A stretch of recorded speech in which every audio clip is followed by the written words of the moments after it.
Nigeria, oh our Nigeria.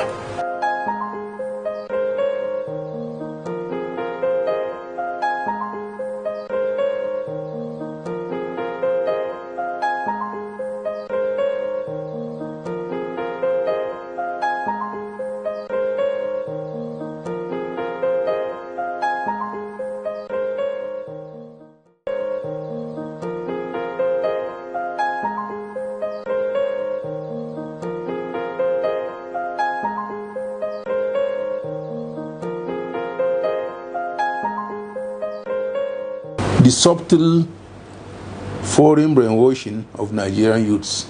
Has anybody wondered why the generality of the first set of our educated citizens revered the United Kingdom and aped the White Britain?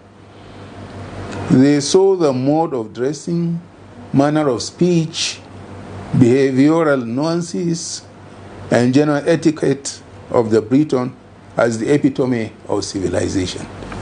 It took some coups and counter-coups, the death of some British-trained political and military leaders, and a civil war, coupled with the British diminishing international political and economic influence on the one hand, and the United States of America becoming a world power on the other, for Nigeria to discard the British parliamentary political system and adopt American democracy and way of life. The philosophy of education is a set of values that guide educational decisions and practices. It helps educators understand the nature of knowledge, learning, and teaching. It also helps them consider the moral, social, and political implications of education. Countries that have become internationally dominant have maintained their hold because of the kind of education they give their children. They mold their brains towards patriotism and believe in the supremacy of their culture.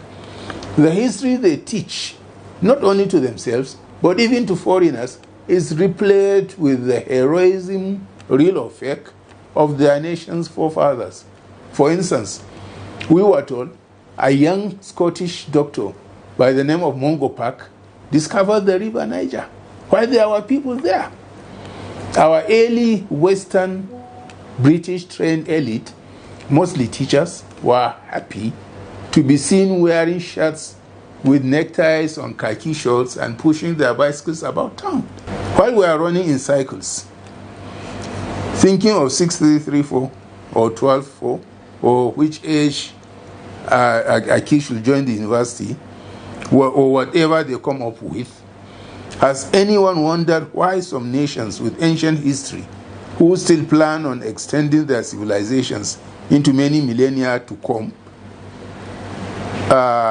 do come to unfortunate nations like ours that do not plan for the next generation and that are seen as backward and so need assistance from benevolent nations to set up schools? Do you know why they do so? The Turkish origin school system, under the umbrella of Nigerian Tulip International Colleges, formerly Nigerian Turkish International Colleges, NTIC, is an interesting case study in that of indoctrination. Rooted in the late Turkish Islamic cleric Fethullah Gulen's vision, the Fethullah movement, through the Hizmet movement, established the Turkish secondary schools, Nile University, and Nizamiya Hospital. While Nile and Nizamiya are in Abuja, the secondary schools established in 1998 and managed by First Surat Group are in the Federal Capital Territory of Abuja, Lagos, Ogun, Kano, Kaduna, and Yobe states. A typical child in Turkish schools in Nigeria begins learning the Turkish language and culture from the age of 12. By the time such a child finishes secondary education, Turkey, in his eyes, is the ideal country in the world. But the recruit them young strategy does not end there, as the movement follows those who have not been whisked off to Turkey for further studies and scholarship to their Nigerian schools. In towns with universities where products of its colleges are admitted, the movement has acquired hostels called Lighthouse solely for the products.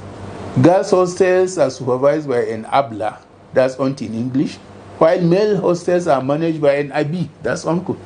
They keep them there as a community, care for them, and find ways for extramural classes and what they call sohbet.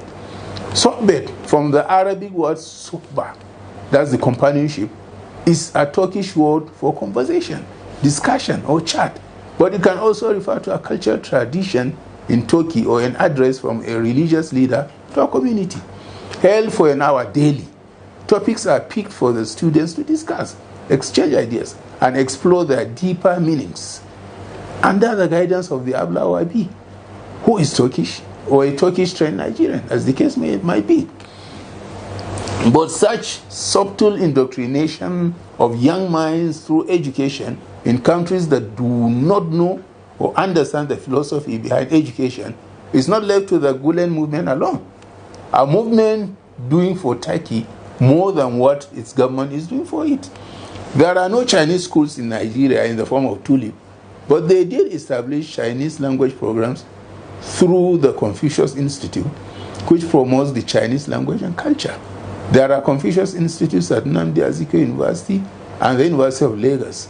Some government-run secondary schools in Abuja have Chinese corners, teaching what the Confucius Institute teaches. There are also schools based on Saudi and Iranian philosophies. And this indoctrination is not only limited to their schools here. When you go to study in their lands, you are put through a subtle process that leaves you in awe of them and their invincibility, making you come out a slave to them mentally. Unlike us, when people from these countries come here to learn our languages and culture, it is done deliberately as a program by their governments to enter our minds and see how we think, to subjugate us further. Know a man's language and culture, and you know how he thinks or will react to certain issues. Shortly, Nigeria will become a nation of confused people with foreign interests staring us at our seams. Those Nigerian Turks, Nigerian Chinese, Nigerian Iranians, Nigerian Saudis, and Nigerian others will each be competing against themselves and their national interests on behalf of their mentoring nations. Any structure or government policy will be scrutinized, and depending on who is in a polar position to influence decisions, they will be based on foreign architecture or foreign ideals. It is high time we defined our interests and make them reflect in our education. Currently, our education system, rather than breed patriots who know their country and are willing to die for it, churns out products that aim to become multimillionaires overnight. From school, they learn how to skip the line, cut corners, present copy and paste answers, bribe lecturers with all they have, including their bodies, and how to make it through fetishism. Education is beyond going to school to learn ABCD, 2 plus 2, and states and capitals. It is bigger than a certificate. It is a process that should mold patriots, give them tools for survival, and define a nation, positioning it for longevity. Our survival and future depend on sound, conscious, and deliberate education based on the philosophy of nation first, after God. Thank you.